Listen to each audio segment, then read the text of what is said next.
This is Unfiltered Vitamin Z, being brought to you by Zaid. Special guest in the building at Cigars on the Boulevard with my man Charlie. We have, what are we drinking? Beer? I'm drinking Warsheimer beer.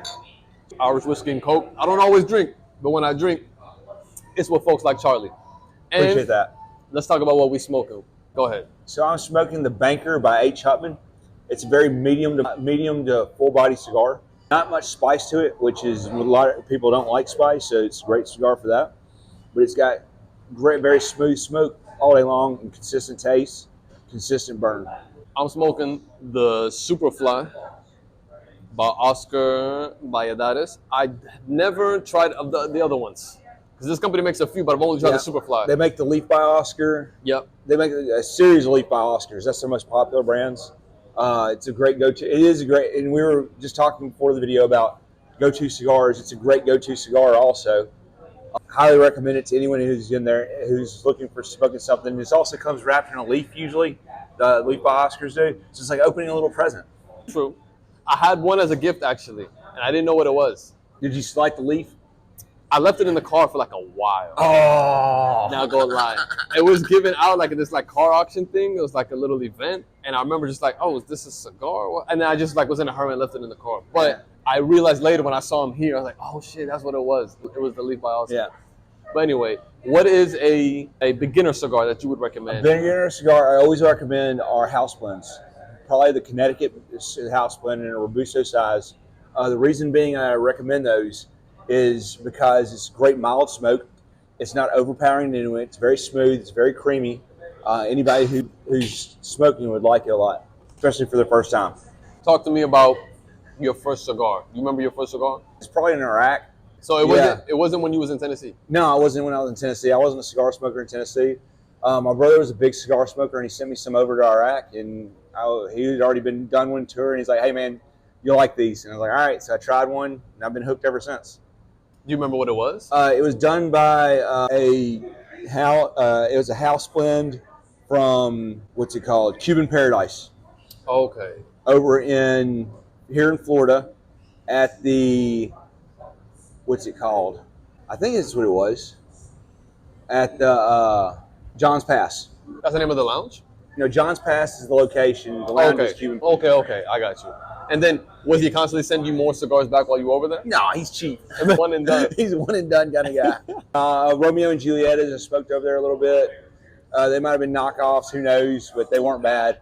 I also didn't know cigars that well back then. Okay, but nowadays, now that you've had years experience smoking cigars, what are your personal top three, if you could? Top three, Esteban Carrera brand. I don't have a specific one in there, maybe the Chupacabra. But the Esteban Carrera brand is a great brand all day long.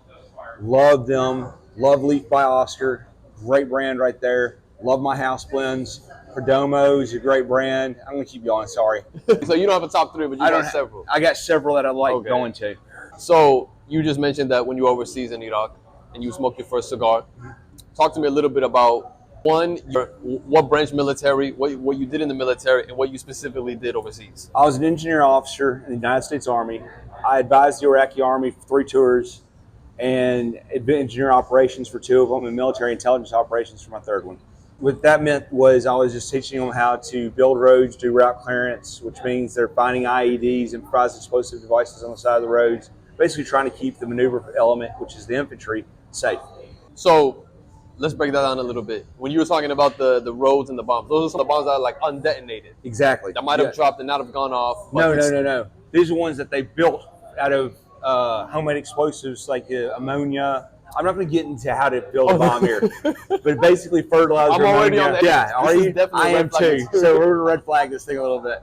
So basically they take some ingredients, put it together, build a bomb, and that's what they're trying to kill us with over there. I'm not going to get into the different type of charges or anything like that. Get arrested really quick.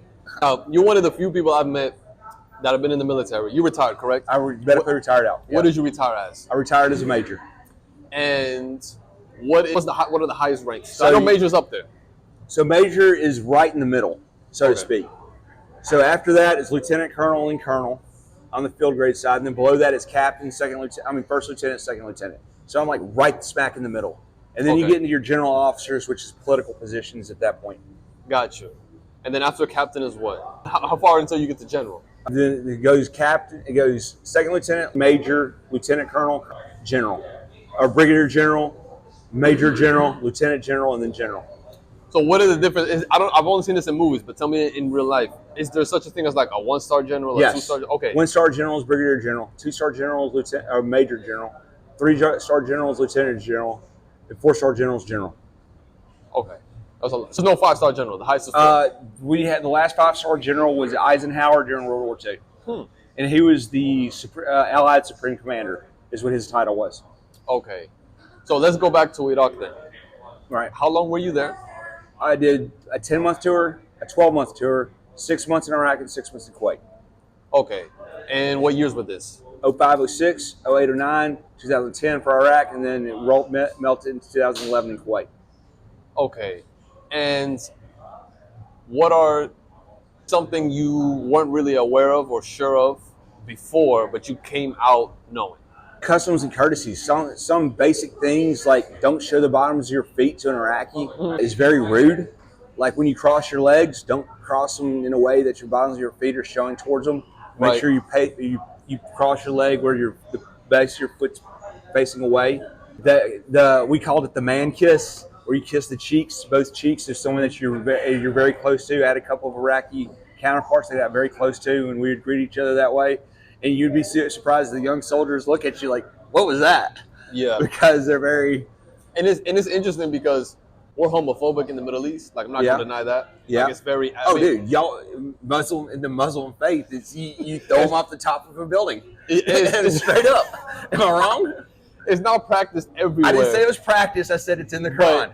No, it's not in the Quran. Oh, it's not in the Quran? No. Some people do it. Oh, that's what that's. Yeah. Okay, my understanding was in the Quran. Thank you for correcting me on that. It's good to know. As far as I know, there is nothing specific. I've never come across that where it says drop them off the building. But it is very clear that there is only one way to have kids. Right. Yeah.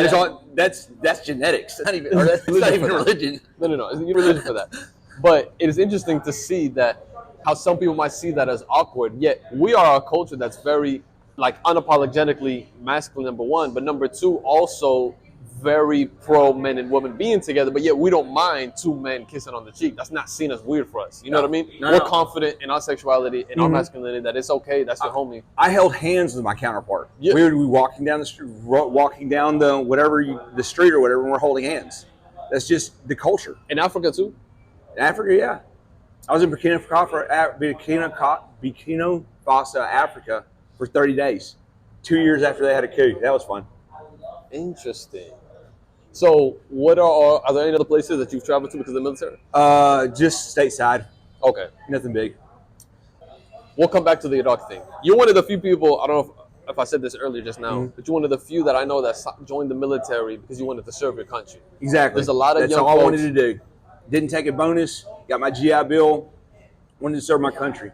Because I feel like that idea of patriotism in most countries is almost gone. You don't really meet people. I've met people that joined the military, but a lot of them were just young, really weren't sure what to do. They weren't really smart enough to go to college. They kind of just wanted to blow things up and have some action, have some fun. That was me. I mean, it's a perk, is it not? It's a huge perk. I blew a lot of stuff up. I've got probably 10,000 pounds of explosives underneath my belt. I'm a sense of that. Okay. So, is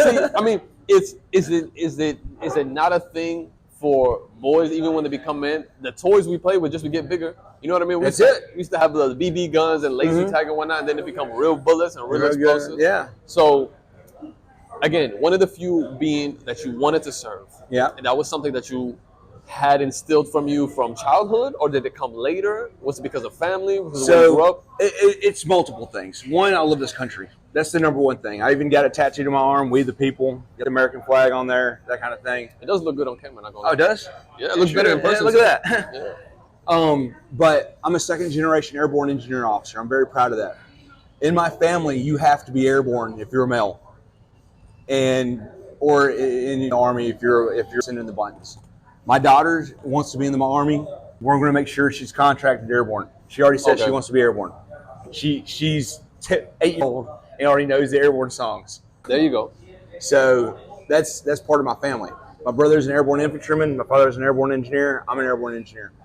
So for the folks at home, what does it mean? We jump out of planes. I mean, it's almost implied, but just certain people might not be aware with certain things in the military. Yeah, no, I understand. And so you said second generation. Yep. And would you have an issue in the future if your son or their kids don't want to join? No, not whatsoever. My daughters, I have 2 daughters and a stepson. My stepson says he wants to be a surgeon when he gets older, but he's looking at the path of becoming an Air Force PJ, a parajumper, which is the medics for the Air Force. Right. They basically go out and they go with the Special Forces guys, and they're being anything medical. They will literally take your sleeve in your body. They will grab your soul, put it back into your body, then patch you up. That's a wild way of putting it. It's wild. You don't have to look at the camera the whole time. Oh, I'm sorry. You can look at me like it's a My bad. conversation. Yeah, My no, bad. you're good. You're good. So the airborne, number one, we talked about you could be a paramedic and it'd be airborne too. Yeah. For certain people that have negative negative perceptions of American government as a whole, but American military, number two. What is something that you've seen people done or you've seen benefits of the American military that give it a reason to continue to exist? Because some people are like, no, we shouldn't send so much money to our military and whatnot. What are some positive things that you think people would benefit from knowing about the military or your personal experience? So with the military, you got to understand we are the largest military in the world, hands down. Right. The reason we invest so much money into our military is we are a mess around and find out kind of group. Right. It's Gangsters. It is. American government. Everybody wants to be a gangster Yeah. until it's time to do gangster shit. But we've put so much money into it to keep people from coming into our soil. We had 2 major attacks on our country. And since the Revolutionary War ended, there's only been 2 major attacks on our country by other countries: 9/11 and Pearl Harbor. Right. Other than those 2, everybody's been scared to mess with us, and those people have paid dearly for messing with us. So I think one of the key things I've personally noticed, so historically in the U.S., when they talk about like the friendly culture, even in the West, back in those days, everybody had guns like on the hips. You know what I mean? Remember the duels? Oh, yeah. In the Western movies and whatnot? Oh, yeah. Well, the thing about it is, you got to look at a gun as a tool. Yeah. Guns, let's see how to say this. Guns create a polite society. If everybody thinks they're going to get shot by somebody, they're more likely to be polite and talk through it than they are to go, oh, let's take this outside. Right. Use the words rather than want to mess with somebody that has a gun on them all day long. I noticed that when I was in Europe, that a lot of people were super rude and super mean. It could be super racist. Granted, there's that here. You just can't do it. You just can't say No, it. you don't need to say it because you don't know who's carrying it. Exactly. So that's one of the things, like you said, brings about that polite culture. But number two, when you're going back to the violent issue, violence is something that I feel like maybe some people have tried to erase or act like it's not a part of society. At the end of the day, if you say this is white and I say it's black, but I blow you up and you no longer exist, it's whatever color I say it is. Pretty much. Your opinion doesn't matter at that It point. doesn't matter. I mean, we can argue about it. We can decide what is this equal, what is this 2 + 2 is 4, 2 + 2 is 5, whatever. But Yeah. I say something, you say something, we go back and forth. Eventually, one person topples the other, and he gets to say whatever he wants it to be. So I believe that General Mad Dog Mattis said it best when he was in defense for the United States, for our country, United States, and he said, "Be polite, be professional, have a plan to kill everyone you meet." Interesting. He was always about being polite and being professional first, but if need be, he was very much prepared to escalate. Right. I think it's an underrated. Sorry, go ahead. I was just gonna say it's an underrated obligation as men. That's exactly it. Masculinity. You do have to be a gentleman. Masculinity, But you gotta is be ready to being whack. undercut in our country right now. Yeah. It's being said that we should be less misogynist. Yeah. Meaning when people there's meaning. It's real easy to be considered misogynist. It All I is. gotta say is make me a plate of food, and all of a sudden I'm a misogynist. Exactly. Yeah. Or you're just asking. You don't even have to say to make it. Say, hey, I'm asking, please make me a sandwich. Make me a sandwich. You're misogynist. Why? Yeah. Because I'm one? No, because you're up. Because you're my woman. And even though with that said, with my girlfriend, who's been my fiance, I'm asking her on Friday. She's not watching this podcast, so I can say that. Oh shit, we'll release this after. Yeah, whatever. Either way. I'm asking her on Friday, and she makes me lunches all the time. Not because she has to, not because she's obligated or I'm oppressed. Or because I can't do it myself. Because she feels that's a way of showing love to me. Right. And that's what it is. It has nothing to do with the male and female roles. But she takes on that role because she loves me. Just like I take on the role of protector to her and her son my stepson, because that is my job as the male. Right. I don't let anyone mess with them, and if they do, Fuck around, I find die. out. Exactly. Yeah. And if I lose, I lose. I go down fighting all day long. That is my job as a protector of the family. Going back to violence, for those that think it's an unnecessary component or doesn't exist in our society, you take, let's say, a woman that lives alone that says, I don't need a man to protect me. Okay. Violence is still there because, God forbid, something happened and she calls the cops. You are outsourcing violence. You are outsourcing.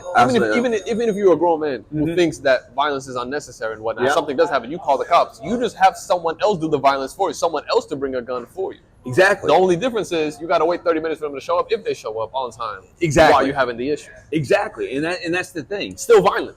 You for the women out there, I would love to have a woman on this cast right now, just to get her opinion. That would be. But I've watched numerous women that say they don't need men anymore, especially in minority societies that say they don't need a man. Well, who are you? What percentages? Let's go through percentages right now. Before you continue, I'm just going to stop this and re-hit it.